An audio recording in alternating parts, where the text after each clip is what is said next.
что привлекает миллионы туристов во Францию. Не только Париж и Эйфелева башня.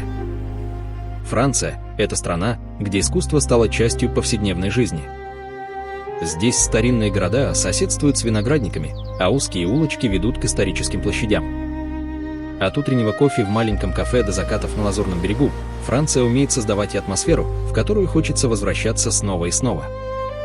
Сегодня она остается одним из самых посещаемых мест в мире не из-за громких символов, а из-за ощущений, которые остаются надолго. Подписывайся, впереди еще много стран и историй.